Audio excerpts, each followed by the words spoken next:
Bismillahirrahmanirrahim. Assalamualaikum warahmatullahi wabarakatuh. Waalaikumsalam warahmatullahi wabarakatuh. Ya, silakan dibuka. Nah, Ustaz. Alhamdulillah, alhamdulillahi rabbil alamin. Nahmaduhu wa nasta'inuhu wa nastaghfiruh. Wa na'udzu billahi min syururi anfusina wa min sayyiati a'malina.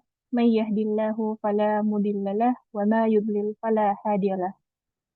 Assalatu wassalamu ala Muhammad wa ala alihi wa sahbihi ajma'in amma ba'd. Alhamdulillah, segala puji hanya milik Allah yang dengan limpahan rahmat dan karunia-Nya pada sore hari yang penuh keberkahan ini, kita masih diberikan nikmat iman, nikmat Islam, serta nikmat kesempatan untuk menghadiri opening dan kajian umum pembukaan Kuliah Bisa Angkatan 19. Salawat dan salam semoga senantiasa tercurah kepada junjungan Nabi kita Muhammad SAW dan kepada seluruh keluarga beliau, para sahabat dan seluruh pengikutnya hingga akhir zaman. Ahlan wa sahlan wa marhaban bikum. Kami ucapkan selamat datang kepada seluruh tulab dan tholibat Kuliah Bisa Angkatan 19, juga kepada para peserta umum yang menghadiri acara ini melalui live Zoom dan kanal YouTube Yayasan Bisa. Semoga kehadiran kita semua dicatat oleh Allah Subhanahu wa taala sebagai majelis ilmu yang diberkahi dan dirahmati. Hadirin yang dirahmati Allah, sehubungan dengan pertemuan perdana Kuliah Bisa Angkatan 19, insya Allah pada sore hingga petang hari ini akan dilaksanakan dua agenda utama, yaitu pembukaan dengan pengenalan serba-serbi tentang Kuliah Bisa, kemudian dilanjutkan dengan pembukaan resmi Kuliah Bisa Angkatan 19, sekaligus kajian umum spesial bersama asatidz kita, Ustadz Nur Fajri Ramadan. Nah, hadirin yang berbahagia, sebelum kita memasuki rangkaian acara pembukaan secara resmi, marilah kita awali kegiatan ini dengan membaca Bismillahirrahmanirrahim. Alhamdulillah, selanjutnya kita akan memasuki agenda pertama kita tentang pengenalan Kuliah Bisa. Nah, di sini ada website kita ya, Kuliah Bisa, kuliah.bisa.id. Nah, apa sih itu Kuliah Bisa? Kuliah Bisa adalah program belajar Islam dan bahasa Arab secara informal dan online, terbuka untuk semua usia dan latar belakang, tanpa batasan jarak dan waktu. Selama belajarnya terstruktur selama 2 tahun, yaitu 4 semester, dengan metode sistematis dan kitab-kitab rujukan yang biasa dipelajari di pesantren dan mahad. Nah, ya, bagaimana sih metode belajar kuliah bisa itu? Nah, di kuliah bisa ini uh, hanya ada satu kuis per pekan dan satu tugas per bulan untuk setiap mata kuliah. Kuis per pekannya ini berupa pilihan ganda sebanyak 10 nomor biasanya. Kemudian untuk tugas per bulannya biasanya esai, bisa diketik maupun ditulis tangan. Kemudian setiap materinya akan dilengkapi dengan diktat tertulis berupa PDF yang siap unduh, bisa dicetak mandiri, bisa memesan kitabnya juga melalui tim kuliah bisa. Kemudian ada penjelasan audionya juga yang bisa diunduh dan bisa didengarkan secara langsung, secara online. Kemudian setiap pagi ataupun Sabtu ya, berdasarkan kontrak belajar kita bersama asatidz, nanti insya Allah ada Zoom meeting juga. Kemudian nanti juga ada tanya jawab langsung bersama beliau, sama Ustadz kita ya. Kemudian sistem evaluasinya ada 4. Yang pertama, kuis sepekan sekali, yang per pekannya itu, yang tadi saya bilang, uh, kuisnya itu pilihan ganda, bobotnya itu 10%. Kemudian ada tugas bulanan sekali, yaitu bobotnya 30%. Kemudian ada ujian tengah semester, itu berupa pilihan ganda, itu bobotnya 20%. Kemudian ujian akhir semester berupa pilihan ganda dan esai, bobotnya 40%. Nah, nanti insya Allah ini akan diakumulasi semuanya dengan total 100%. Kemudian, apa saja yang akan dipelajari di kuliah bisa?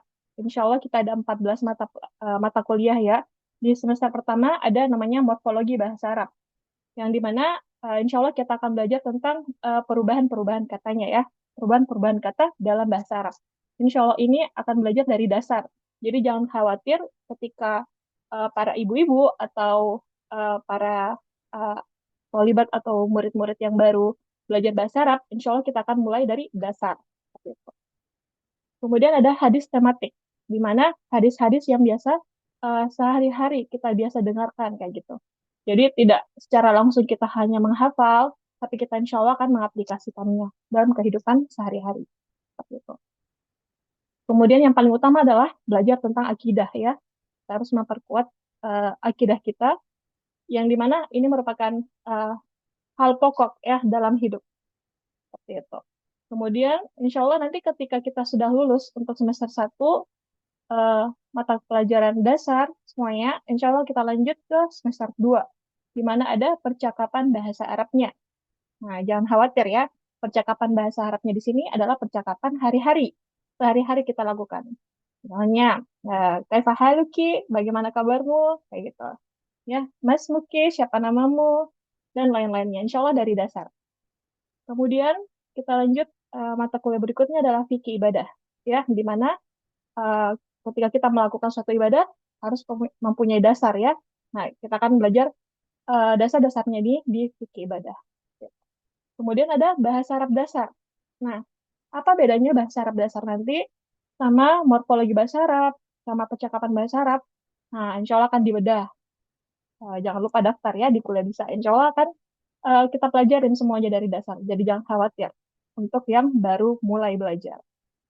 Kemudian ada sintaksis bahasa Arab. Nah, ini di semester 3 ya. Berarti ketika kita sudah melakukan jenjang pendidikan dari dasar, naik lagi satu tangga, kemudian naik ke tangga berikutnya, maka tingkat kesulitannya mungkin juga akan lebih lebih besar ya. Jadi, Nahu ini diletakkan di semester 3. Kenapa? Karena kita harus punya dasar dulu. Dasarnya di mana? Dasarnya di ilmu saraf, dasarnya di percakapan bahasa Arab. Nah, dasarnya di bahasa Arab dasar ini. Baru kita belajar nahunya. Ya. Kemudian ada selingan belajar tentang peradaban Islam. Ya. Sejarah-sejarah sirah Nabawi ya. Sejarah-sejarah Rasulullah. Gitu. Kemudian ada fikih muamalat dan munakahat. Kemudian setelah itu ada belajar bahasa Arab menengah. Nah, bahasa Arab sintaksis sama belajar bahasa Arab menengah ini insya Allah akan saling melengkapi ya untuk mengokohkan fondasinya kita seperti itu dalam bahasa Arab. Kemudian di semester 4 ada ilmu hadis, lanjutan dari hadis tematik ya. Jadi selangkah lagi naik tangga ke bagian pembelajaran hadis. Kemudian ada kaidah fikih ya. Kemudian ada fikih jinayat, dan yang terakhir adalah bahasa Arab tingkat lanjut. Jadi insya Allah belajar di kuliah hadis itu berjenjang ya, dari dasar, kemudian bertahap lagi naik, kemudian insya Allah ketika di bahasa Arab tingkat lanjut ini sudah insya Allah mahir seperti itu. Kemudian pengajarnya, insya Allah kita punya pengajar-pengajar yang handal ya. Alhamdulillah pengajar kita ada dari Universitas Islam Madinah juga, ada lulusan LIPIA juga. Gitu. Nanti insya Allah bisa berkenalan dengan asatidz kita di kelas masing-masing ya. Atau boleh dibaca juga profil kita di kuliahbisa.id/pengajar. Kemudian jadwal belajarnya.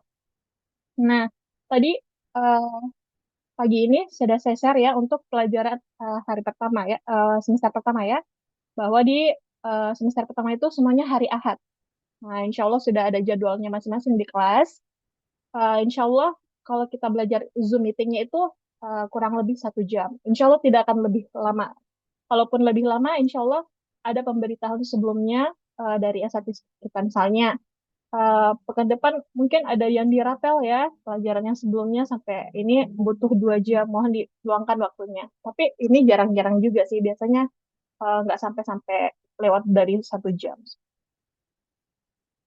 Kemudian di semester 2 insya Allah ada Sabtu sama Ahad ya. Jadi untuk kuliah di sini sudah diatur sedemikian rupa untuk ibu rumah tangga atau yang bekerja seperti itu, yang sudah ada kegiatan sebelumnya di hari-hari aktif ya.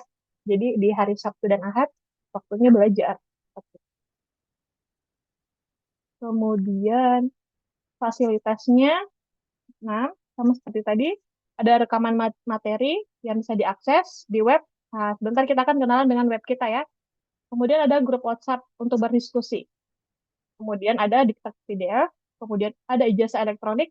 Nah, ijazahnya ini kalau misalnya dari semester 1 sampai semester 4 sudah lulus ya. Jadi sudah em, sudah lewat dari KKM kita. KKM kita itu 60 nilainya. Jadi kalau misalnya di semester 1 misalnya bahasa Arabnya morfologinya dapat 45, maka belum lulus. Nanti harus diulang dulu untuk mendapatkan ijazah elektronik. Jadi kalau misalnya untuk ijazah elektroniknya itu harus KKM-nya 60 ya, minimal 60 seperti itu.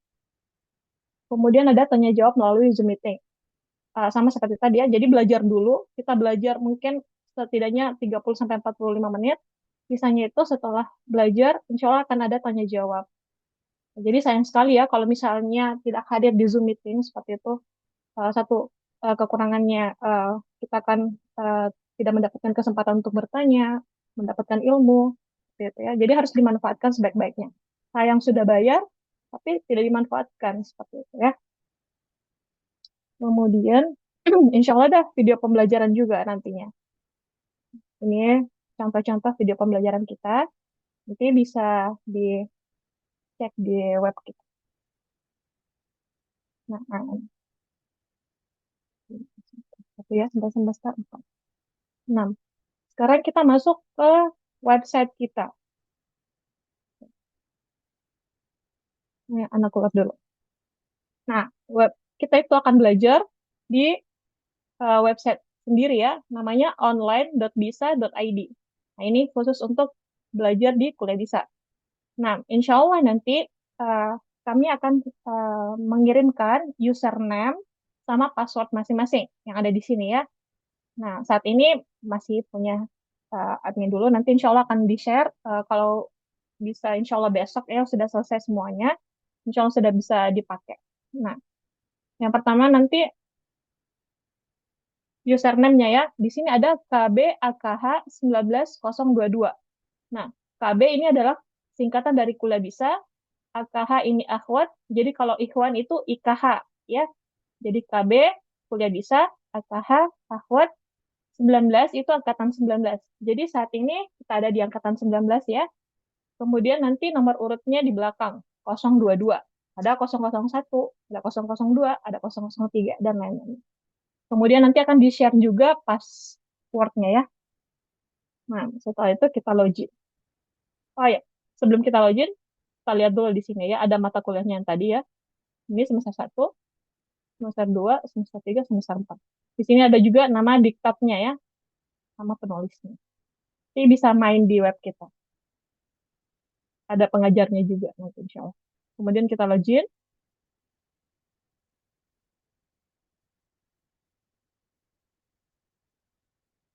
Nah, eh, ketika kita sudah login, kita akan pastikan dulu yang pertama adalah di home-nya. Ya, home-nya. Kemudian masuk di kursus. Nah, kursus apa yang kita ambil saat ini? Misalnya nih, saat ini kita ada di semester 1 ya. Di semester 1 itu ada 3 mata kuliah. Seperti tadi yang kita omongkan di awal. Ada morfologi bahasa Arab, ada hadis tematik, ada akidah. Nah, pastikan bahwa di webnya ini ada 3 mata kuliah ini. Satu. Nah, kita main dulu di akidah ya. Kita klik yang di akidah. Nah, insya Allah tampilannya seperti ini. Nah, di sini ada uh, instruksinya ya. Untuk perkuliahan dilakukan secara mandiri. Mengikuti perkuliahan secara daring, melalui Zoom meeting, mendengarkan audio, dan mengerjakan kuis-kuis. Jadi tugasnya itu, mengikuti perkuliahan Zoom, kemudian mendengarkan audio, video, kemudian mengerjakan kuis. Gampang sekali untuk kuliahnya ya. Jadi nggak perlu datang ke kampus seperti itu. Nah, di sini juga ada link Zoom meetingnya. Oh, jadwalnya muhadarah akidah. mata kuliah akidah. Harinya hari Ahad, jam 6 sore sampai jam 4 sore sampai jam 5 sore, waktu Indonesia bagian Barat. Kemudian ini link Zoom meetingnya, nanti tinggal klik aja bergabung, atau bisa dimasukkan kode rapatnya. Kemudian ini kata sandinya. Seperti itu. Jadi diingat jadwalnya ya. Jadi insya Allah waktunya itu sudah paten ya. Jadi nggak berubah-berubah, kecuali ada informasi, misalnya ustadznya lagi uzur, seperti itu. Nah, di sini ada audio-audio yang sudah kita siapkan selama kurang lebih 22 pekan sampai bawah. Nah, yang pertama, pekan pertama. Nah, tadi juga saya sudah share ya tentang silabusnya ya. Bisa dibaca masing-masing silabusnya. Bahwa yang pertama itu kita di pekan pertama belajar tentang definisi akidah, definisi ahlus sunnah, dan definisi salaf. Nanti didengarkan rekamannya baik-baik. Kemudian nanti masuk Zoom meeting. Insya Allah Ustadz akan memberikan ringkasan ya. Jadi bukan kuliah dari awal, jadi ringkasan-ringkasan aja tentang definisi akidah, tentang definisi ahli sunnah wal jamaah, tentang definisi salaf, dan lain-lainnya. Kemudian diadakan tanya jawab.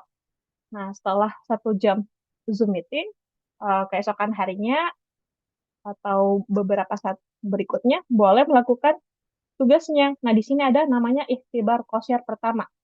Ini namanya tugas pekan pertama, ikhtibar qosyar pertama. Tugas pekan pertama ya. Nah, di sini. Nanti insya Allah ada jadwalnya. Dibuka hari apa, tanggal berapa, ditutup sampai tanggal berapa. Nah, ketika sudah ditutup, berarti tidak bisa lagi melakukan kuis. Seperti itu. Nah, biasanya jadwalnya itu sampai sebelum UTS. Ya, jadi pekan 1 sampai pekan 10, jadwalnya itu ditutup sampai sebelum UTS. Jadi, ini kuliahnya fleksibel ya. Mi- Misalnya seperti ini. Di pekan 1 masuk Zoom meeting kan, belajar definisi akidah, ahlus sunnah, dan definisi salaf. Nanti aja deh ngerjain tugasnya, nggak masalah. Nanti masuk di pekan 2 belajar lagi. Nah, kayaknya harus dikerjakan nih, ikhtibar qosir pertama sama ikhtibar qosir kedua. Boleh langsung dikerjakan. Selama masih terbuka ya, masih dibuka. Kalau sudah ditutup, tidak bisa dibuka lagi. Seperti itu. Kecuali ada uzur ya, apa? Kecuali ada uzur penting, misalnya sakit keras, atau ibadah haji, atau ibadah umroh, insya Allah bisa dibukakan kembali. Kalau misalnya cuma sakit demam, atau flu sedikit, mohon maaf, tidak dibukakan. Karena itu masih masih bisa dikerjakan untuk 10 kuisnya ya. Seperti itu. Kemudian nanti insya Allah sesuai dengan silabus, ini pekan ketiga, pekan keempat. Nah, setelah pekan keempat, di pekan kelima ada al-wajibu al-awwalu. Wajibat pertama. Nah, di sini maksud anak yang esainya ya. Bisa ditulis tangan atau bisa diketik di dalam sistem. Seperti itu. Kemudian, sama lagi untuk pekan ke-6 sampai pekan ke-8. Di pekan ke-9, nanti insya Allah ada wajibat, di pekan ke-10 ada wajibat sani. Wajibat kedua. Begitu. Nah, setelah ini ada UTS. UTS-nya dalam bentuk pilihan ganda. Nah, sebelum UTS ini, maka sistem dari pekan 1 sampai pekan 10 akan tertutup otomatis. Nggak bisa terbuka lagi. Jadi setelah masuk pekan tenang, itu tidak bisa dibuka lagi sistemnya. Jadi tinggal belajar aja tentang uh, pelajaran di pekan pertama sampai pekan 10 untuk siap-siap ujian. Nah, setelah UTS, masuk lagi pekan ke-11. Sama seperti yang pekan pertama, dari pekan pertama. Jadi pekan ke-11, pekan 12, sama ikhtibar 1, ikhtibar 11, ikhtibar 12, sampai ikhtibar 15 ya. Jadi di ikhtibar ke-16 nanti ada wajibat salis. Kayak gitu. Nah, insya Allah ini semua ada di silabus yang sudah saya kirimkan. Bentar, nantikan dulu silabusnya. Nah, silabusnya seperti ini ya. Insya Allah hari ini 3 Januari pembukaan. Nanti pekan 1 sampai pekan 5 ada wajibat 1. pekan 6 sampai 10 ada wajibat kedua. Kemudian ini ada libur pekan tenang dulu untuk belajar, yaitu untuk murojaah dari pekan 1 sampai pekan 10 ya. Jadi bukan libur-libur belajar, eh, libur belajar nggak ngapa-ngapain, tapi liburnya tetap belajar untuk murojaah dari pekan 1 sampai pekan 10. Seperti itu. Kemudian setelah UTS, kita masuk lagi. Nah, qadarullahnya untuk angkatan ini ya, insya Allah banyak banget liburnya, karena terkena dua Aida nih ya, dua hari raya ya. Di sini ada hari raya Idul Fitri sama hari raya Idul Adha. Nah, seperti itu. Nanti eh, berikutnya sama ya, jadi pengulangan aja dari Ikhtibar 11 sampai Ikhtibar 22. Nah, setelah itu ada libur tenang lagi. Setelah libur tenang, ada UAS.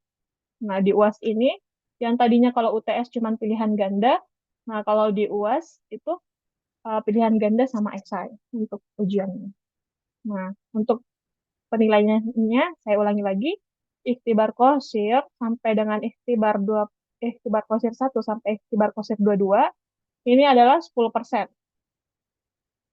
Ini 10%. Kalau dia wajibat, wajibat 1, wajibat 2, 3, 4, ini 20%. Ya.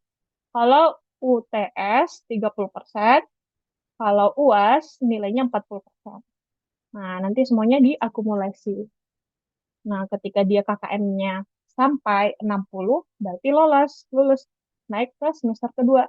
Tapi kalau KKM-nya di bawah 60, mohon maaf, bisa diulang lagi mata kuliahnya jika ingin sertifikatnya atau syahadanya. Seperti itu. Oke, mungkin saya kembali ke webnya. Nah, ini ya sama ya, sampai di bawah, sampai puas. Nah, kita kembali ke sebelah kanan nih. Ada garis tanda panah. Nah, kita bisa kembali dari sini, dashboard sebelah kanan ya. Ini bisa disempitkan. Nah, bisa dipilih mata kuliahnya, kita ke hadis. Nah, akan berubah di sini. Atau bisa juga dari atas sini, kursus. Klik aja kursus. Kemudian pilih hadis tematik. Insya Allah bisa ya dari depan, dari sebelah kanan. Nanti dipelajarin aja. Nah, di hadis ini sama seperti tadi ya, yang waktu akidah. Ada ikhtibar qashir pertama sampai dengan yang terakhir. Ada UTS dan ada UAS. Ada juga audionya. Seperti itu. Kemudian ada juga kursusnya morfologi.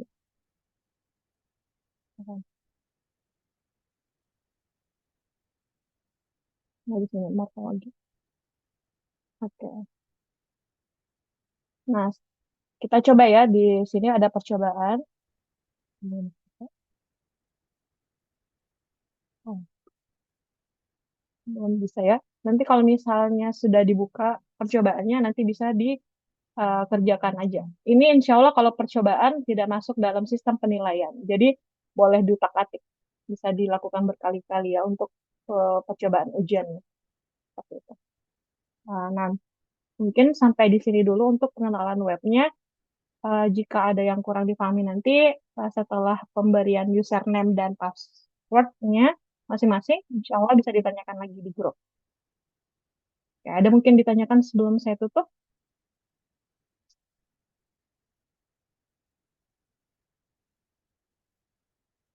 atau ada yang masih kurang jelas terkait dengan pembelajaran di kuliah bisa. Bisa, itu singkatan dari apa? Belajar Islam, sebentar. Ya lupa, ya lupa karena grogi. Bisa. Belajar Islam dan bahasa Arab. Nah, Oh iya, kita dari makasih. ya, dari awalnya itu kita dari belajar sorofnya yang yang free, alhamdulillah ya. dari awal itu ada belajar sorof, kemudian Ustadz Khairul Umam ya, kemudian setelah itu belajar nahu, kemudian beliau membuka pembelajaran kuliah bisa dengan menggabungkan semua mata mata pelajaran bahasa Arab dan ilmu-ilmu Islam yang lainnya.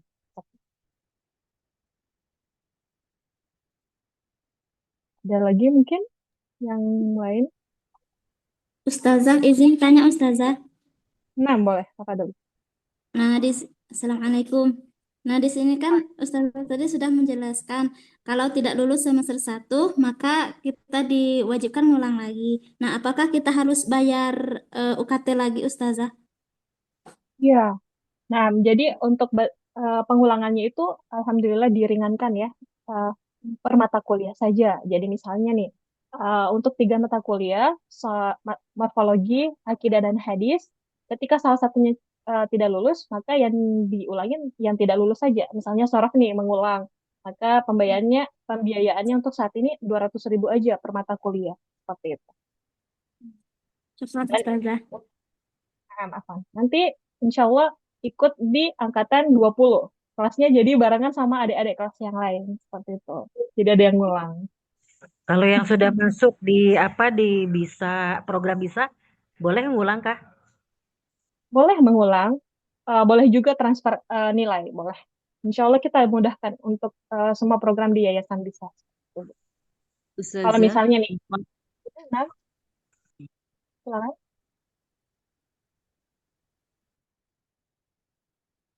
Ya, misalnya ya, kalau misalnya sudah pernah belajar di Sorof, eh, di program Sorof yang terpisah, misalnya Hmm. dapat 89.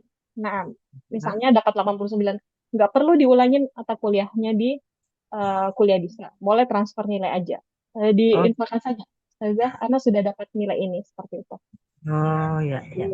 Ustazah, kayak kemarin kan ada program yang sorop free itu ya Ustazah. Itu kita udah Hmm, mendapatkan sertifikat. Nah, itu juga nanti gimana Ustazah? Tetap ngikutin yang formula seperti kemarin ini ya Ustazah? ya. Jadi kalau misalnya mau diulangin mata kuliahnya, boleh juga untuk memperdalam lagi. Tapi kalau Oh misalnya iya. Kalau mau diulangin, boleh. Tapi kalau misalnya, aku malas, belajar lagi gitu. Boleh transfer nilai aja, nggak masalah. Oh, boleh ya. Minimal berapa nilainya Ustazah? 60 sama KKM-nya Oh, 60. 60. Wah, nah, kemudian di dalam program bisa itu kan juga ada sorop premium ya gitu ya Ustazah, yang Iya. per 7 bulan itu yang ada 700 itu biayanya itu. Nah, kemudian Mm-mm. setelah itu kan ada program lagi Nahu. Nah, itu Mm-mm. kalau Ana kan kemarin ikut yang free ya Ustazah ya. Nah, terus Ana Mm. mencoba yang ikut yang premium juga itu. Kalau Ana yang ikut di kuliah bisa ini yang sorop yang awalan itu nggak ikut gimana Ustazah? Karena Ana juga ikut yang di premiumnya itu Ustazah. Oh, tidak masalah. Jadi kalau sudah yang di premiumnya sudah dapat nilai yang sorot, dikirim aja naik nilainya ke anak gitu. Yang di sertifikat itu ada nilainya Ustazah yang free, tapi kalau Iya. yang premium ini belum ada karena kan baru memulai juga Ustazah. Oh, baru mulai. Berarti barengan ya? Iya betul. Kalau seperti itu, berarti barengan belajarnya antara kuliah bisa sama premium. Seperti itu. Iya. Karena kan waktu Ana daftar yang sorop itu belum ada program kuliah bisa kayak gitu. Oke, oke. Iya. Insya, Insya Allah nanti saya informasikan dulu ke yayasan yang seperti apa. Karena kan kemarin itu Bisa. kan setelah ada program yang free itu yang angkatan 59 itu kan alhamdulillah anak lolos walaupun nilainya masih kurang di 80 saja 79 Masya nilainya. Nah, kemudian itu saja ada lagi di pemberitahuan itu kalau ada sorop untuk apa namanya kelas lagi karena anak Allah. merasa sorop anak belum begitu ini makanya anak ikut lagi terus ada info lagi, ada kuliah bisa loh, ada sorupnya Oh, lagi. Masya Allah. Iya. Iya, kalau salah, insya Allah. Kalau misalnya mau di Soraf Premium aja, di skip aja yang di kuliah bisa, nanti bisa pilih mata kuliah yang lain. Misalnya ambil percakapan bahasa Arab, boleh. Oh, begitu ya. Ya, ya. Tapi anak pengen ngulang lagi aja Ustazah biar mantap Ustazah. Oh, Masya Allah. Nanti nilainya 100 nih, Mumtaz Nurtaf ya. Masya Allah. Lah biar bareng-bareng teman-teman Ustazah. Karena Masya ada Allah. teman-teman Ana juga di sini, teman seperjuangan. Erlin ya. Oh, Masya Allah. Oh, Masya Allah. Barakallahu fikum. Semoga juga amal jariah ya. Jadi semangat yang lain buat semangat yang lainnya. Nah, Ya, Ustazah. ya. Nah, Alhamdulillah, Bu. Oke, ini sudah waktunya ya. Insya Allah kita akan mulai untuk perkuliahan umum kita hari ini sekaligus pembukaan secara resmi. Sebentar. Oke, Eh, Insya Allah akan dibuka oleh Al-Ustadz Nur Fajri Ramadan selaku Ketua Yayasan BISA, anggota Komisi Fatwa MUI Pusat, serta peneliti di LKIH Universitas Indonesia. Dengan mengangkat tema sejarah bahasa Arab, sebuah tema yang fundamental yang insya Allah akan menjadi landasan penting bagi para penuntut ilmu dalam menapaki perjalanan akademik dan keilmuan di kuliah BISA. Nah, kepada Al-Ustadz Nur Fajri Ramadan, kami persilahkan. Baik, terima kasih banyak, Kamil. Bismillahirrahmanirrahim. Assalamualaikum warahmatullahi wabarakatuh. Apa suara saya sudah terdengar? Nah, Ustadz. Oke, mungkin bisa diberikan akses share screen. Oke, sip. Innalhamdulillah nahmaduhu wa nasta'inuhu wa nastaghfiruhu wa na'udzu billahi min syururi anfusina wa min sayyiati a'malina man yahdihillahu fala mudilla lahu wa man yudlil fala hadiyalah. Asyhadu an la ilaha illallah wahdahu la syarikalah wa asyhadu anna nabiyyana Muhammadan abduhu wa rasuluhu la nabiyya ba'dah. Sudah terlihat ya layar yang saya presentasikan? Alhamdulillah, Sob. Lihat, Sob. Ya, baik. Jadi kita mungkin dalam kira-kira sampai setengah jam, Kamel, ya, Nah, saya Ustadz. akan sajikan secara ringkas sejarah bahasa Arab, dan bahasa Arab ini untuk orang Indonesia sangat sentral posisinya ya. Ini data terbaru Kamus Besar Bahasa Indonesia per Desember 2025, dan ini kira-kira datanya ya. Bahasa Arab itu merupakan bahasa asing penyumbang kosakata terbanyak di dalam bahasa Indonesia. 1037 kosakata, jauh melebihi 3 kali lipatnya kira-kira bahasa Inggris. Ya, bahkan juga lebih dari 2 kali lipatnya bahasa Latin. Ini bisa dibilang saya sendiri pernah mendengar bahwa memang pengaruh bahasa Arab ini, dan nanti kita akan lihat beberapa data pendukungnya, sangat mempengaruhi ya banyak bahasa-bahasa di wilayah sekitar. Hatta even ya, termasuk bahasa Inggris sendiri juga dipengaruhi bahasa Arab. Begitu juga bahasa-bahasa Eropa banyak. Cuma mungkin bukan topik pembahasan kita sore hari ini. Kita bahas sejarah bahasa Arab saja. Oke. Bahasa Arab itu penting diketahui sebagaimana dikatakan oleh Syekh Islam Taimiyah, Al-Imam Ibnu Hazm, Al-Hafidz Ibnu Katsir, dan lain-lain. Itu bukan bahasanya Nabi Adam alaihissalam. Ya. Jadi bahasanya Nabi Adam apa yang kita nggak tahu. Wallahu a'lam bishawab. Tapi Allah ajarkan wa 'allama Adam al-asma'a kullaha. Diajarkan. Kemudian Nabi Adam punya keturunan terus sampai kemudian terjadi banjir besar, dan setelah itu kata Allah Subhanahu wa taala di surat As-Saffat ayat 77, wa ja'alna dzurriyyatahu humul baqin. Kami menjadikan hanya keturunan Nabi Nuh saja yang tersisa. Artinya semua manusia hari ini merupakan keturunan Nabi Nuh alaihissalam. Makanya julukan Nabi Nuh sebagaimana disebut Imam At-Tabari dalam tarikh beliau adalah Abul Bashar As-Sani, bapak manusia yang kedua. Ya. Dan anak Nabi Nuh yang tersisa itu terdiri dari 3 anak, yaitu Sam, Ham, dan Yafith. Nanti ada keterangannya. Dan masing-masing lahir 16 cucu. Ya, yang kemudian mereka menyebar pasca banjir ke berbagai tempat, dan masing-masing kemudian mengembangkan. Karena bahasa itu menurut pendapat mainstream ulama, sebagiannya tauqifiyah. Ini Allah mengilhamkan. Pertama-tama mengajarkan Nabi Adam, terus turun-temurun. Makanya ada ilmu namanya linguistik umum, yang mengkaji kaidah-kaidah yang mirip antar bahasa, karena semua berasal dari Nabi Adam pada akhirnya manusia. Berasal dari Nabi Nuh alaihissalam juga sebagai bapak yang kedua. Jadi akan ada kemiripan, banyak aturan-aturan bahasa. Nah, tapi ada juga di antara bahasa yang bisa dibuat mendengar suara, misalnya kantong kresek, kresek. Nah, kan kita membuat kata-kata. angin sor-sor di Al-Quran ya, di surat Al-Haqqah, karena suaranya sor-sor gitu.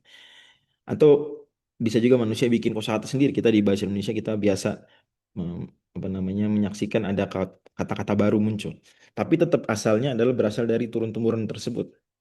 Ya, makanya sanad itu salah satu unsur terpenting dalam bahasa seperti ditegaskan Ibnu Jini dan lain-lain.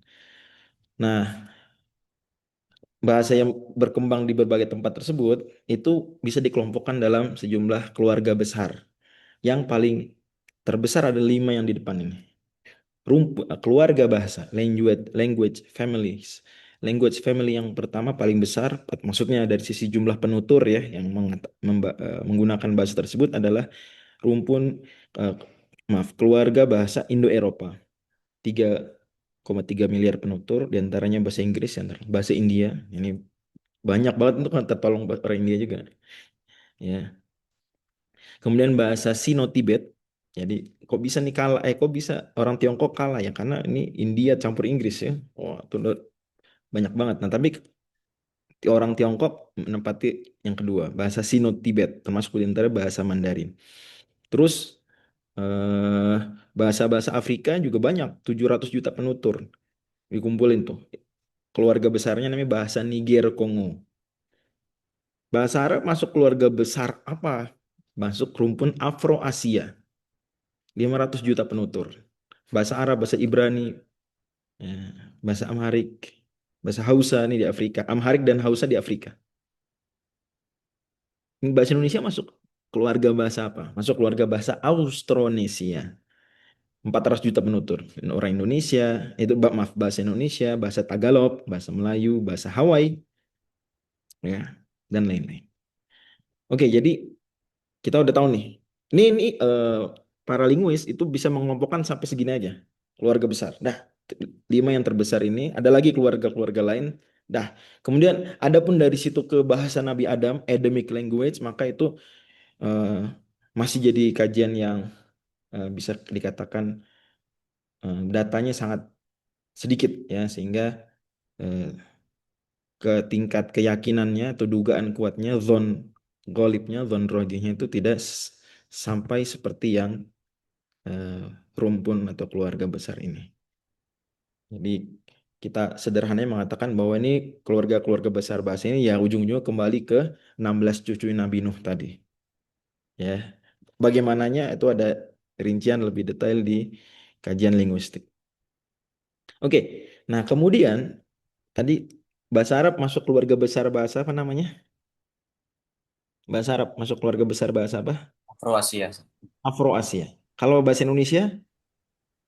Apa tadi? Austronesia. Austronesia. Ingetin Australia Indonesia gitu-gitu. Gampangnya biar ingat ya. Austronesia. Ya. Nih. Nah, Afro-Asia sesuai namanya Afro-Asia, berarti ada Afrika, ada Asia. Nah, itu di sini memang tempat keluarga besarnya tuh. Mencakup 4 rumpun dari keluarga, family. Kadang rumpun bahasa ada 4 yang terbesar. Bahasa Barbar, orang bilang Amazigh ya. Kayak Ibnu Ajurum. Siapa di sini pernah belajar atau hafal matan Ajurrumiyah, Al-Muqaddimal Ajurrumiyah. Ajurum tuh bahasa apa? Ajurum. Bahasa Barbar, bahasa Amazigh. Mesir, bahasa Mesir, Mesir yang kuno. Bahasa Kush dan rumpun bahasa Semit. Rumpun bahasa Semit. Umumnya bahasa Semit adanya di sini. Oke. Pernah dengar antisemit? Oh. Pernah dengar nggak? Antisemitism. Oh. Pernah dengar istilah tersebut? Wah, antum ini, kamu ini orang yang antisemit ya. Nah, pernah dengar istilah tersebut? Siapa yang pernah dengar istilah antisemit? Biasanya istilah tersebut disematkan kepada siapa biasanya? Hitler. Anti-Israel. Orang Adolf yang Hitler. ya, oke, Adolf Hitler. Tapi apa yang membuat beliau dibilang begitu? Karena beliau menyiksa orang Yahudi kan gitu ya. Tapi sebenarnya kalau membenci Yahudi disebut antisemit, membenci Arab antisemit juga nggak berarti? Nah, Iya, iya juga sebenarnya. Cuma memang udah kadung jadi istilah tuh antisemit ya anti Yahudi aja. Ya kalau bahkan bisa aja kita menentang genosida yang dilakukan oleh penjajah Israel, penjajah atau Zionis ya gitu ya. Kita bisa dibilang antisemit padahal lah emang itu tentara penjajahnya menyerangin orang Arab itu enggak antisemit juga dan seterusnya lah ya. Poinnya adalah bangsa Semit itu keturunan dari Syam tadi. Sam, anaknya Nabi Nuh alaihissalam, salah satunya. Sam, Ham, Yafith. Nah, rumpun bahasa Semit ini dibagi jadi tiga sub rumpun. Semit Timur, Semit Tengah, dan Semit Selatan. Oke ya. Yang menarik begini. Timur, Tengah, Selatan, bukan Timur, Tengah, Barat. Ya, Timur, Tengah, Selatan. Karena melihat posisi di petanya. Rumpun Semit Timur itu bangsa Akadian. Ini kerajaan-kerajaan kuno zaman dulu ya. Babilonia dan seterusnya tuh. Kemudian yang tengah. Ini yang jadi objek kajian utama kita. Rumpunnya mencakup bahasa Arab, bahasa Suryani, tapi Suryani beneran ya. Kemudian bahasa Ibrani, termasuk bahkan bahasa Malta. Bahasa orang Malta, salah satu negara Eropa. Itu juga bahasanya satu rumpun dengan bahasa Semit ini. Kemudian yang selatan, Semit Selatan bahasa Amharik. Itu orang-orang Ethiopia. Saya punya kawan waktu kuliah di Arab Saudi. Itu saya dikit-dikit ngetik pakai bahasa Amharik ya. Saya ngebecandain aja. Saya juga nyari-nyari di Google ya. Tapi dia itu apa namanya surprised ya apa kaget gitu. Antum bisa ngetik bahasa Amharik. Bahasa Amharik bahasa yang umumnya dipakai orang-orang Ethiopia. Itu masih rumpun bahasa Semit, tapi tepatnya Semit Selatan. Oke, jadi keluarga bahasanya bahasa Arab tuh Afro-Asia. Di dalam Afro-Asia ada rumpun bahasa apa? Semit. Dalam bahasa Semit ada sub rumpun Semit apa tadi? Tengah. Sentral Semit. Oke, Semit tengah.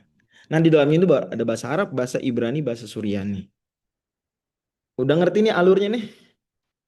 Udah paham? Gimana? Bisa dimengerti pemetaannya? Ulang Oke. sekali lagi, Ustaz. Sekali lagi? Oke, ulang. Ya. Jadi bahasa Arab itu saudaraan sama bahasa Ibrani dan Suryani. Di atasnya ada sub rumpun, yaitu bahasa Semit apa tadi? Semit? Semit tengah. Enggak dulu. Dari bahasa Arab, Ibrani, Suryani ke atas. Bahasa apa nih? Semit tengah. Semit apa? Semit tengah. Lah, Semit tengah, Semit timur, Semit selatan. Di atasnya rumpun bahasa apa? Semit. Oke. Bahasa Semit ini ya masuk dalam keluarga bahasa apa? Afro-Asia. Afro-Asia merupakan salah satu dari 5 keluarga bahasa yang terbesar. Ya, dia ranking 4 dari sisi jumlah penutur. Ada lagi. Bahasa Indonesia berarti ketemu bahasa Arab di mana? Di atasnya. Ya, di Afro-Asia di atas. Nah, itu yang tadi saya bilang banyak dugaan, nggak begitu kuat ya karena memang ya udah terlalu kuno sekali. Mengkaji sulit. Tapi intinya semua ini kembali ke Nabi siapa tadi? Kembali ke Nabi? Ke Nabi Nuh. Kembali ke 16 cucunya Nabi Nuh. 16 cucu itu dari 3 anak. Sam, Ham, dan Yafith. Nabi Nuh ujung-ujungnya kembali ke Nabi Adam alaihissalam. Gitu ya. Nabi Adam bahasanya bahasa Arab bukan? Bukan. Di Quran Nabi Adam ngomong bahasa Arab. Gimana dong? Ayo.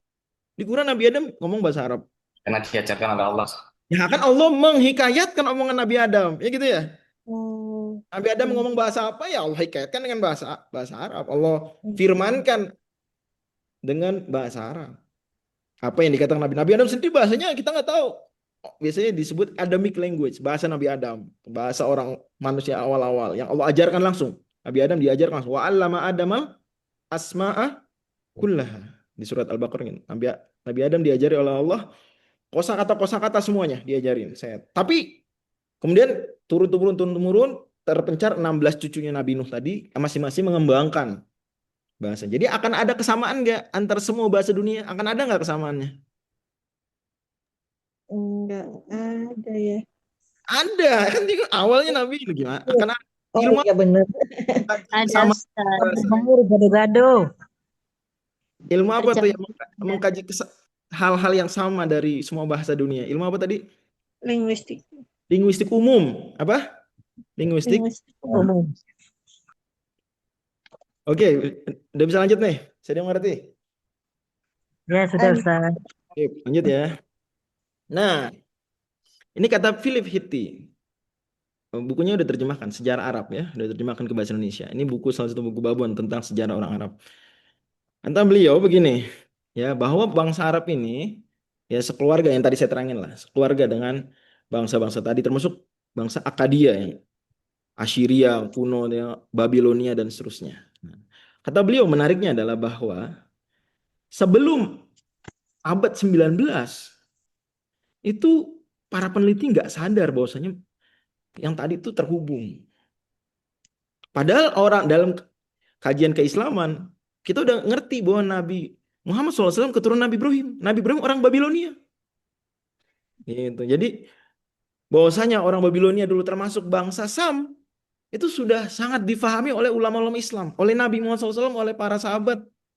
Tapi peneliti Barat baru sadar kapan? Kira-kira abad 19. Nah ini kita beruntung karena orang Islam dapat bimbingan wahyu sehingga ada hadis menerangkan Nabi Muhammad SAW berasal dari keturunan Nabi Ibrahim. Kemudian ada hadis tentang bahwa Sam dibangkitkan. Ada hadis begitu, dihidupkan sebentar, kemudian meninggal lagi. Sebagaimana dibawakan Al-Hafidz Ibnu Katsir dalam Al-Bidayah wan Nihayah dan seterusnya dan seterusnya. Kemudian juga kata beliau lagi bahwa bahasa Assyria, Babilonia, bahasa Ibrani, bahasa Aramaik, bahasa Arab, bahasa Ethiopia tadi yang saya sebut itu semuanya banyak kesamaan karena memang satu rumpun apa tadi bahasa Semit. Gitu. Bahkan sama-sama punya trikonsonantal konsep ya itu kosakata yang kata-katanya masing-masing 3 huruf nih. Zahaba, kataba itu bahasa-bahasa ini berserikat dalam hal tersebut karena sama-sama rumpun Semit. Ya. Makanya terbantu kalau kita bisa bahasa Arab kita terbantu untuk belajar bahasa Suryani, bahasa Ibrani gitu ya, bahasa Amharik dan seterusnya. Lanjut. Nah, ini yang tadi saya sebut 3 anak Nabi Nuh alaihissalam, Ham, Sam, dan Yafith. Ini anak langsung, kemudian ada cucu-cucu 16, kemudian turun. Nah, ini secara singkat aja nih, ini secara singkat ya, nggak langsung. Ya, Ham ini menurunkan orang-orang Afrika, ras Negroid kira-kira begitu. Sam menurunkan bangsa Persia, Arab, Romawi, ya, Ibrani, ya Yahudi, bangsa Bani Israel, itu Sam, tadi bangsa Semit. Yafith menurunkan orang Tiongkok, orang Turki, Ya'juj dan Ma'juj gitu ya, dan seterusnya. Itulah kata Allah Subhanahu wa taala di surat tadi apa? Surat As-Saffat ayat berapa? 77. Wa ja'alna dzurriyyatahu humul baqin. Kami jadikan hanya keturunan Nabi Nuh saja yang kemudian lestari. Manusia, keturunan Nabi Adam dari selain Nabi Nuh tidak lestari. Oke. Nah, oke, udah ngerti kayak gitu alur-alur sejarahnya. Sekarang dari kapan ada penyebutan Arab? Dari kapan? Tentu kalau kajian seperti ini yang dicari adalah dokumen tertulis, ya biar lebih meyakinkan ya. Kapan? Ada 2 dokumen tertulis yang sampai sekarang masih tertua. Bisa jadi ada sebelumnya lagi nanti suatu ketika akan ditemukan wallahu alam ya. Tapi sampai saat ini itu masih ini 2 yang paling tua, yaitu yang pertama adalah monumen Raja Salmanasar III. Beliau dari kerajaan Assyria, kerajaan Babilonia lah gitu orang suka bilang. Kemudian dan itu kira-kira tahun 853 sebelum Masehi. Dan yang kedua adalah penyebutan di kitab Yeremia di Perjanjian Lama. Oke. Ini 2 penyebutan kata Arab yang tertua. Dikatakan oleh Profesor Kis Versteeg, kata beliau begini, bahwa penyebutan Arab gitu ya. Itu pertama kali yang tertua adalah di tulisan piktogram, tulisan cuma gambar-gambar gitu ya. Tulisan kuno kan begitu, gambar-gambar, masih piktogram. Yang diperkirakan dengan teknologi macam-macam seperti apa karbon, penembakan karbon ya dan seterusnya diperkirakan tuh tahun 853 sebelum Masehi. Itu di monumennya Raja Salman III. Di situ ada keterangan tentang Gindibu dari negeri Arbi atau bisa juga dibaca Gindibu dari negeri Arbaya. Nah, Arba itu Arab maksudnya. Ya. Gindibu itu diperkirakan menjadi akar nantinya orang Arab punya nama Jundub. Ada nggak nama sahabat Jundub? Ada nggak? Ada Ya. Ustaz. Jundub Nah, bin Jubair, ya. Nah, ini Gindibu. Kunonya begitu di tulisan piktogram nih gambar-gambar nih tulisan kecil kita lihat cuma kayak garis-garis gitu doang. Ini monumen ini ditemukan oleh arkeolog namanya John George Taylor di Turki. Sekarang di mana tempatnya? Di museum di Inggris ya. Biasa. Ya penjajahan memang mengambil banyak kekayaan intelektual dan sejarah dari negeri-negeri yang dijajah. Bahkan harta yang nggak dijajah pun kadang dibeli oleh kolektor-kolektor dan pegiat-pegiat museum di Eropa. Itu yang pertama. Yang kedua, dan itu yang tertua karena 853 sebelum Masehi. Yang kedua adalah di Perjanjian Lama. Ingat, Perjanjian Lama itu tidak semuanya Taurat Nabi Musa. Perjanjian Lama itu di dalamnya ada Taurat Nabi Musa, ada kitab-kitab atau suhuf-suhuf dari para nabi-nabi yang lain dikumpulkan. Itu pun dalam pandangan orang Islam dan memang begitu dan diakui juga. Itu nggak semuanya valid wahyu.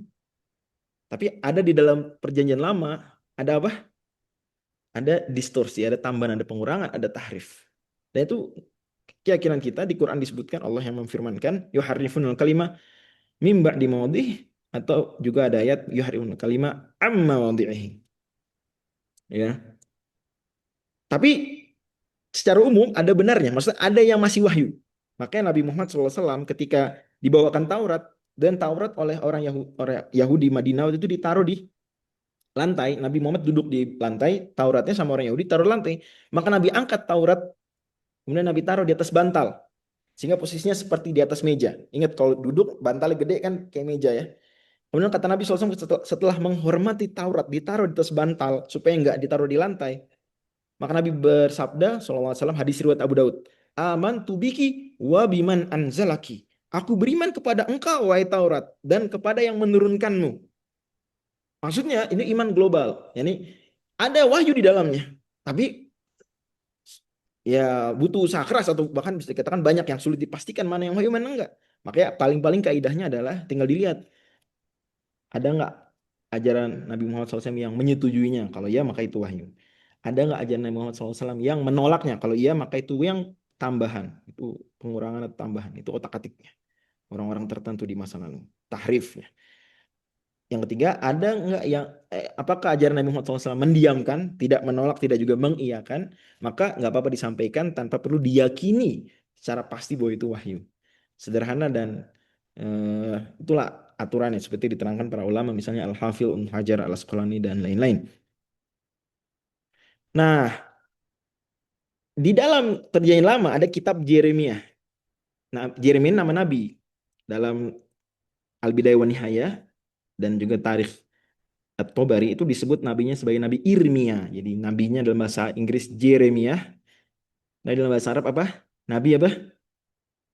Irmia. Kadang-kadang ada yang mengejanya Armia.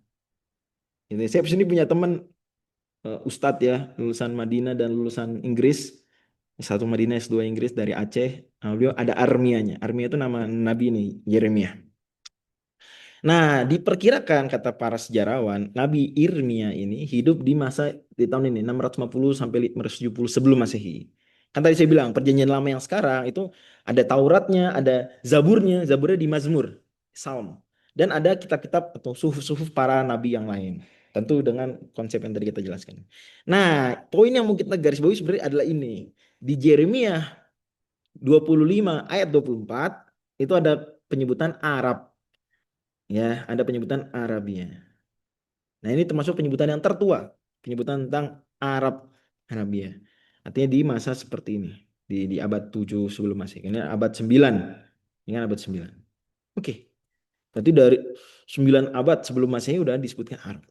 Dan memang sebagian dikatakan oleh Al-Hafidz Asyuti bahwa orang Arab itu udah dari zaman Nabi Ismail. Nabi Ismail bertemu orang-orang Arab, orang Jurhum. Gitu. Bahkan dalam hadis surat Al-Hakim, ya, Nabi SAW ketika atau ya Buraidah radhiyallahu anhu menafsirkan bilisan Arabi mubin bilisan Jurhum. Jurhum orang Arab. Nabi Ismail pas ditaruh di Makkah, gitu ya, bersama ibunya Siti Hajar atau Hajar alaihissalam. Kemudian datang orang-orang Arab dari kabilah Jurhum. Mereka mau tinggal di situ karena di situ ada sumur Zam-Zam baru muncul. Dan seterusnya, intinya Nabi Ismail kemudian menikah dengan wanita dari kabilah Jurhum. Nah, gitu ya, kita kisah yang terkenal. Jadilah kemudian Nabi Ismail, meskipun ayah beliau Nabi Ibrahim, which is yang bukan orang Arab dalam sudut pandang ini, tapi menikah dengan orang Jurhum. Jadilah Nabi Ismail orang Arab musta'ribah. Orang Arab yang diarabkan. Aslinya bukan orang Arab. Dan kemudian sah menjadi orang Arab. Ya, dengan mekanisme budaya tersebut. Nabi Ismail diberi ilham bahkan oleh Allah agar menggunakan bahasa Arab yang sangat fasih. Belajar bahasa Arab dari Jurhum bahkan lebih fasih dari mereka karena diberikan tambahan ilmu wahyu oleh Allah Subhanahu wa taala, dan seterusnya dan seterusnya. Jadi Nabi Ismail kemudian dikenal sebagai Abul Arab, bapaknya bangsa Arab. Dan penting diingat bahwa bapaknya satu bangsa tidak harus bagian dari bangsa, tidak berasal dari bangsa lain. Jadi misalnya gini contoh. Bangsa Jawa mungkin punya bapak. Bapaknya ini apakah ayahnya orang Jawa juga? Nah, misalnya bangsa Jawa punya bapaknya orang Jawa. Nah, bapaknya orang Jawa ini apakah harus orang Jawa juga? Nggak harus, kita harus. Kalau gitu terus aja Nabi Adam orang Jawa. Enggak. Orang Tiongkok nih. Punya nggak? Ya, orang-orang pertama Tiongkok punya. Apakah mesti bapaknya mereka juga orang Tiongkok? Ya enggak lah. Paham nih? Bisa dimengerti. Nah, jadi Nabi Ismail bapaknya orang Arab. Harus nggak Nabi Ibrahimnya orang Arab? Enggak lah, ya memang begitu, memang begitulah. Begitulah dunia pernasaban begitu. Ya. Nah, ini menjawab sebagian orang, biasanya di luar Islam, yang mengatakan, kalian ini mengklaim Nabi Ismail bapaknya Arab. Loh, Nabi Ismail anak Nabi Ibrahim. Nabi Ibrahim bukan orang Arab. Kita bilang, ya emang iyalah. Masa bapaknya orang Arab, mesti kakeknya orang Arab lagi? Kalau gitu terus aja Nabi Adam orang Arab dong. Jadi nggak begitu. Dan bisa aja dia awalnya anak Nabi Ibrahim, kemudian sedemikian rupa berasimilasi dengan budaya lain dan seterusnya, punya anak menjadi bangsa yang baru bisa. Seperti tadi anak-anak Nabi Nuh. Jadi bangsa-bangsa yang baru. Apa Nabi Nuh itu sendiri bangsa Semit bukan? Ya enggak lah. Yang bangsa Semit turunan Sam. Dan seterusnya, ini benar-benar bisa dimengerti. Karena soalnya banyak juga orang yang menyindir Islam begitu. Tapi juga pada akhir bagi kita nggak masalah Islam. Ya. Andai Nabi Ismail bukan orang Arab juga nggak jadi masalah buat agama Islam ya. Jadi nggak jadi masalah besar buat jadi. Lanjut lagi. Nah kemudian di sini ada dibawakan juga riwayat ya bahwasanya ini aja nih riwayat Al-Hakim ya. Nabi SAW bersabda Qur'anan Arabiyan. Kata Nabi SAW, ulhima Ismailu hadza lisan al-arabiyya ilhaman. Kayak Syekhul Islam Taimiyah tegas mengatakan bahwa bahasa itu ada unsur ilhamnya. Gitu. Karena Nabi sendiri sabdakan dalam hadis surat Al-Hakim, sahih. Disahihkan oleh beliau.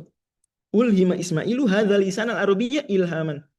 Ini Nabi Ismail belajar bahasa Arab dan kemudian diberi ilham oleh Allah tambahan agar lebih jago lagi bahasa Arabnya. Al-Hafidz Ibnu Katsir juga sebutkan tentang Arab, pembagian Arabnya. Ada Arab Aribah dan Arab Musta'ribah. Jadilah kemudian terkenal dalam kitab-kitab sejarah Arab 3 istilah ini. Bangsa Arab ada 3. Bangsa Arab yang sudah punah, Ba'idah, Ad, Samud. Mereka ini orang Arab juga. Tinggal di Jazirah Arab. Bangsa Ad tinggal di Yaman sekarang. Qaf nama tempatnya. Dan bangsa Samud tinggal di Hijr. Al-Hijr Allah sebut. Ashabul Hijr di utara Arab Saudi dekat Tabuk. Sekarang jadi sering disebut Al-Ula, daerah dekat situ. Udah punah, mereka Arab juga. Kemudian Arab Aribah, Arab yang asli, itu Jurhum, Qahton. Dan ada Arab Musta'ribah, Arab yang dia keturunan Nabi Ismail. Nabi Ismail, Adnan, ingat Adnan bukan anak langsung Nabi Ibrahim, bukan anak langsung Nabi Ismail ya. Ada beberapa generasi antara Adnan dengan Nabi Ismail. Dan mayoritas ulama mengembalikan Adnan ke anak Nabi Ismail itu Kidar. Kidar. Dan ada diskusi lah soal itu, tapi yang pasti dari nasab Nabi Muhammad SAW sampai Adnan, dan Adnan salah satu, Adnan berhubung nasabnya dengan Nabi Ismail.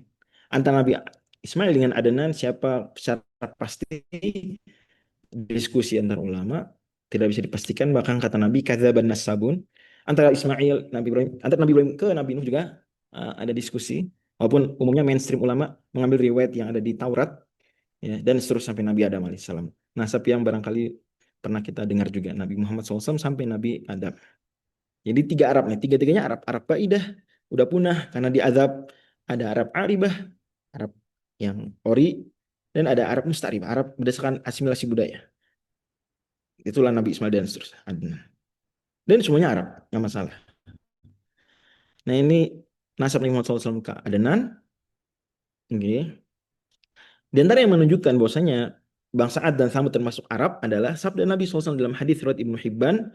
Kata beliau, wa arba'atun minal Arab. Ada 4 nabi dari bangsa Arab. Hudun, wa Syu'aibun, wa Salihun, wa Nabiyuka Muhammad SAW.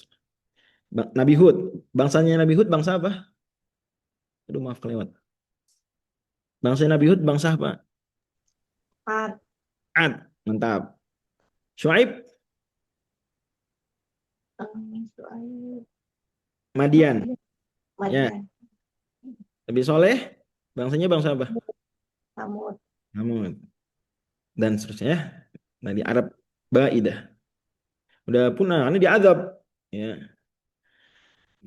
Kata Profesor Philip Hitti, dari mana asalnya orang Arab nih? Nah, ada yang bilang orang Arab ini bukan dari keturunan Semit, bukan dari bangsa Semit, dia dari Afrika. Dia begitu. Tapi kata dibantah oleh Profesor Philip Hitti, enggak. Teori Afrika itu justru banyak problematik, banyak problemnya. Yang benar dia dari keturunan Sam juga. Dari Mesopotamia asalnya. Cocok dengan hadis Nabi SAW bahwa orang Arab keturunan Nabi Ismail tadi ya. Dan kemudian kembali ke Babilonia, kembali ke Nabi Ibrahim, kembali ke Mesopotamia, kembali ke bangsa Sam, anaknya Nabi Nuh. Cocok. Ya, jadi Masya Allah, makin zaman maju, makin terbukti apa yang disabdakan Nabi Muhammad SAW.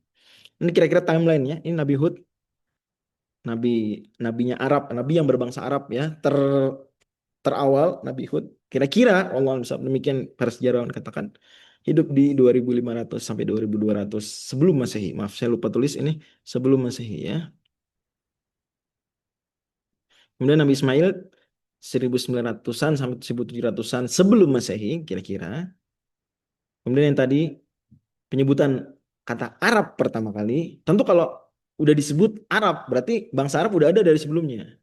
Kan kita cuma bicara di sini penulisannya aja dalam dokumen yang sampai ke kita. Kemudian penyair Arab klasik Imrul Qais, nanti kita akan singgung, dan Nabi Muhammad SAW lahir. Ingat pembahasan kita sampai zaman Nabi Muhammad SAW saja ya.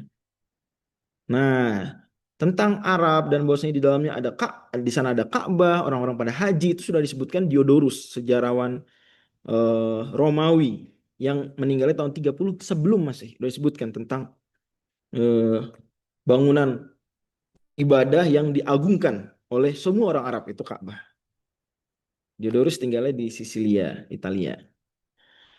Dan memang di awal-awal Masehi itu banyak sekali peninggalan-peninggalan yang bertuliskan Arab. Nih misalnya ini di Madain Soleh, ini di Petra, Yordania sekarang, di Namara di Suria, di Juf, Arab Saudi bagian utara.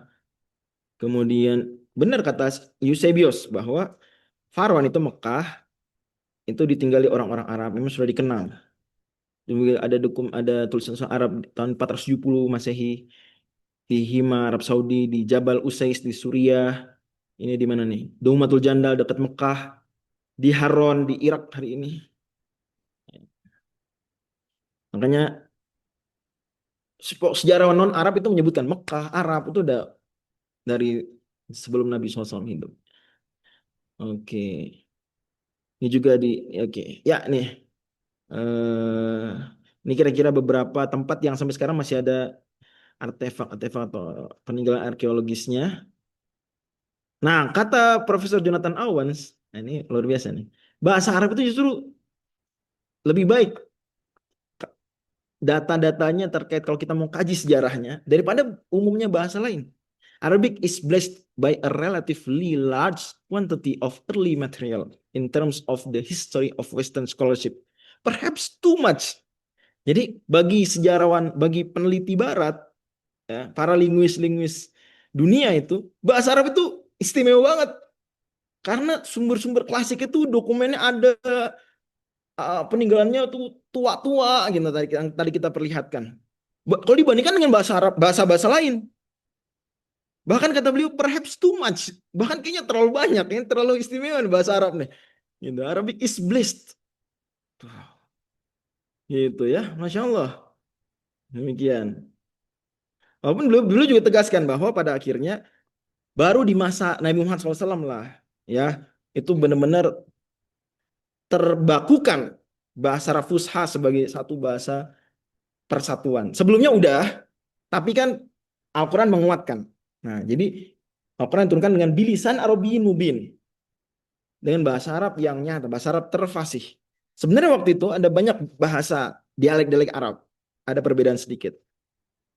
Kalau Nabi Muhammad SAW kan Quraisy, tapi ada juga Khuza'ah, ya, Hawazin, Kinanah, ya, Daus, lain-lain yang sering terkenal nih, ya. Gotofan dalam sejarah kita, Bani Asad, dan lain-lain. Apa yang menyatukan bahasa Arab tuh? Dari mereka tadinya dialeknya beragam, kemudian jadi punya satu kesatuan bahasa Arab resmi. Sebelum Nabi Muhammad diutus. Ya, sebelum itu adalah ada dua hal yang menyatukan. Itu haji, karena semua orang Arab pergi ke Mekah. Seperti tadi disebut oleh Diodorus. Dan itu memang ya nikmat Allah adanya Ka'bah, orang pada haji. Sehingga ketemu. Sehingga otomatis sebanyak-banyaknya apapun kabilah Arab karena sama-sama haji ke Mekah, mereka punya bahasa lingua franca, bahasa persatuan. Itu bahasa Arab Fusha, yang jadi sekarang bahasa Arab yang kita pelajari. Kemudian juga ada syair.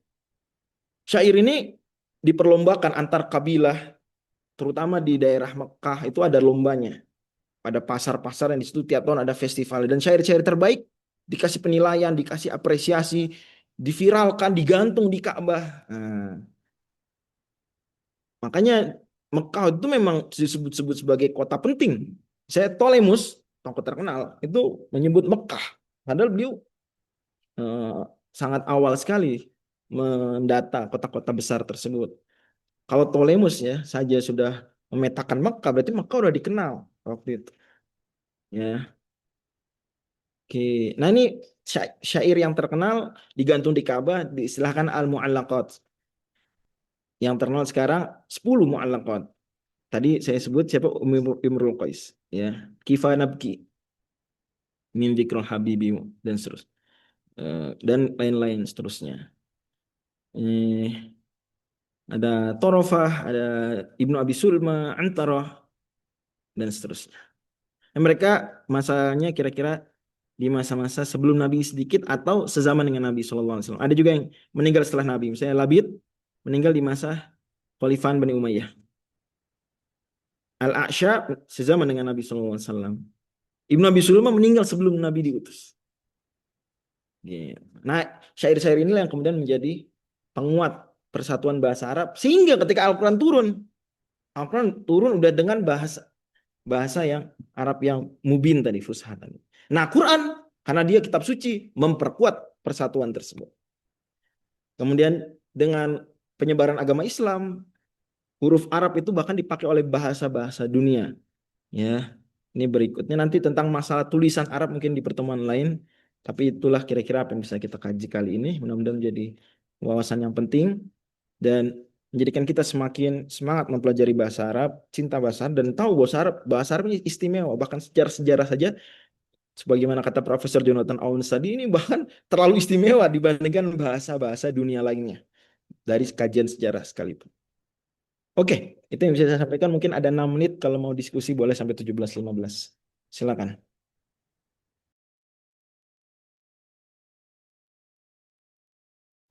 Assalamualaikum, Ustaz. Ya, Waalaikumsalam warahmatullahi wabarakatuh. Silakan. Tadi Afwan Ustaz, tadi dikatakan bahwasanya Nabi Ismail kan nabi yang Arab ya Ustaz ya. Musta'ribah. Kemudian tadi untuk yang hadis Nabi bahwasanya ada 4 nabi yang dari Arab. Nah, itu bagaimana Ustaz? Tidak ada nama Nabi Ismail. Betul, karena beliau bukan Arab yang ori. Tadi saya bilang, beliau Abul Arab. Gitu. Beliau sendiri aslinya lahir dari Nabi Ibrahim. Nabi Ibrahim bukan orang Arab, dalam perspektif ini bukan orang Arab, ya enggak? Cuma beliau Arab yang Arabized, Arab yang terarabkan, musta'ribah, berdasarkan asimilasi budaya. Karena beliau menikah dengan Jurhum. Jurhum Arab asli, Arab Aribah. Nabi Ismail pendatang, ahlan wa sahlan. Tapi belajar bahasa Arab, diberi keistimewaan wahyu dengan bahasa Arab. Jadi beliau secara genetika gitu ya, bukan orang Arab. Maka sah kata-kata Nabi. Ada nggak Nabi Ismail? Nggak ada Ya, ya? nggak ada Ustaz. Ya. Nggak ada, benar. Karena beliau bukan Arab Aribah. Ya, Tapi makanya kalau di pelajaran Nahwu itu jadi mamnu minas shorof ya Ustaz ya. gimana? Teringat kalau di pelajaran Nahwu kan menjadi mamnu minas shorof begitu nama Nabi Ismail. Teringat tadi. Oh iya, nama ajam, betul. Ismail nama ajam, Ghairul Munsharif, betul. Iya, bagus. Demikian. Jadi itu cara memahaminya. Berarti Afwan sedikit lagi Ustaz, beliau di Arab dikatakan Arab karena ada terjadinya pernikahan dengan suku apa tadi Juga, Jurhum ya Ustaz. ya, beliau juga berbahasa Arab, bahkan beliau mempelopori tadi bahasa Arab yang fasih sekali. Jadi Ya, akar dari bahasa Quraisy nantinya. Gitu ya, ya. Kata Nabi kan, Jazakillah khair. Nabi SAW ilham al-Arabi, al-lisan al-Arabiyya ilhaman. Hadis riwayat Al-Hakim. Ya, Ya, demikian. Ustaz. Kurang Ustaz, jazakallah khairan. Ada lagi silakan, masih ada 4 menit.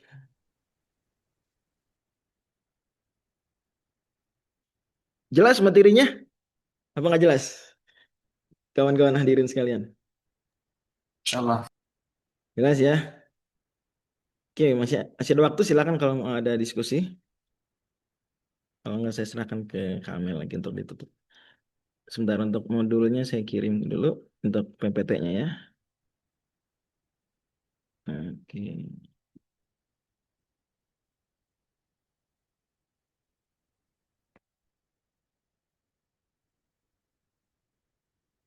Saya jadikan PDF dulu.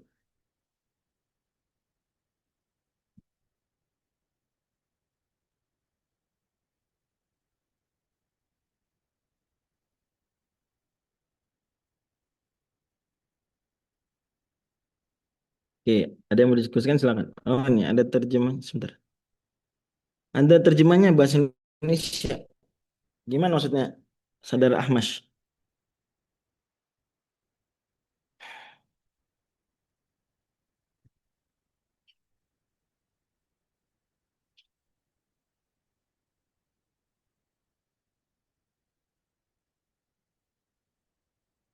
Sebentar ya, saya masih loading nungguin mem-PDF-kan filenya. Sebentar. Mudah-mudahan cepat selesai. Ya, sambil nunggu, silakan, mungkin saya serahkan aja ke Kamel untuk ditutup ya. Tapi masih loading nih, menjadikan PDF-nya. Assalamualaikum Silakan. Ustadz. Oh, ada pertanyaan, boleh. Udah, Saya nggak apa-apa. kan izin bertanya Ustadz, saya kan belajar di bahasa Arab, dia di Nahwu, nama-nama nabi yang dari Arab itu dia diringkas jadi Sun Syamlah, Salih, Nuh, Syuaib, Muhammad, Lut, dan Hud. Dia ada 6. Kenapa tadi disebutinnya cuma ada 4 Ustadz? Ya, itu di hadis 4 aja memang. Di hadis Al-Arba. Kemungkinan itu yang dimaksud, yang ada tambahan itu dengan, sebentar, kok kedengeran nggak suara saya? Nah, Ustaz. Beneran, Ustaz. Oke. Kemungkinan itu maksudnya yang musta'ribah dimasukkan. Gitu. Tapi kalau di hadis tadi ya itu tadi. Wallahu a'lam. Dan sangat wajar kalau memang ada yang memasukkan yang musta'ribah kemudian dihitung juga, sangat wajar. Oh, misal.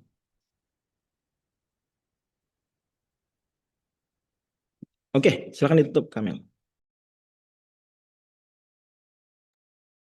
Nah, Ustaz. Nah, Alhamdulillah, demikianlah rangkaian opening dan kajian umum pembukaan kuliah bisa angkatan 19 pada sore hari ini. Kami mohon maaf apabila terdapat kekurangan atau hal-hal yang kurang berkenan. Mari kita tutup acara ini dengan membaca doa kafaratul majelis. Subhanakallahumma wa bihamdika asyhadu an la ilaha illa anta nastaghfiruka wa natubu ilaik. Jazakumullah khairan barakallahu fikum. Assalamualaikum warahmatullahi wabarakatuh. Waalaikumsalam. Waalaikumsalam Warahmatullahi warahmatullahi wabarakatuh. wabarakatuh. Assalamualaikum warahmatullahi wabarakatuh. Nah, sebelum live, silakan diisi link sertifikatnya jika butuh dan ada file PDF-nya yang Ustadz kirimkan juga di kolom chat sebelum Anda tutup. Anda tunggu 5 menit ya, silakan.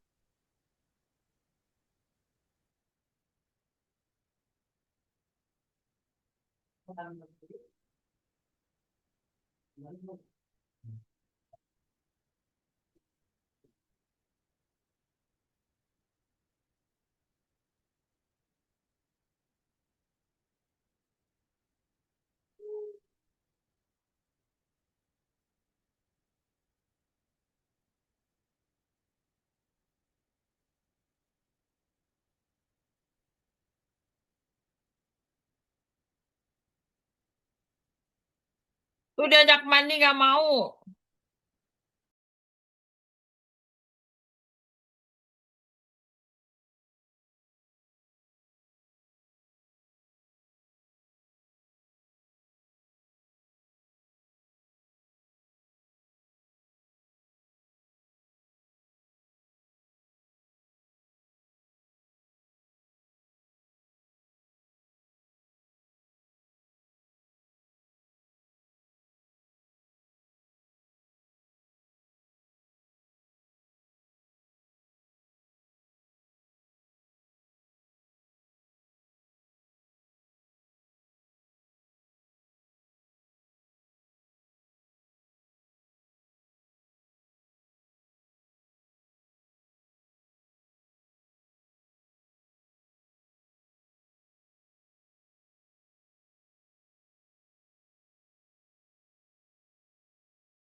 Nah, alhamdulillah, kelas ya, sudah 5 menit.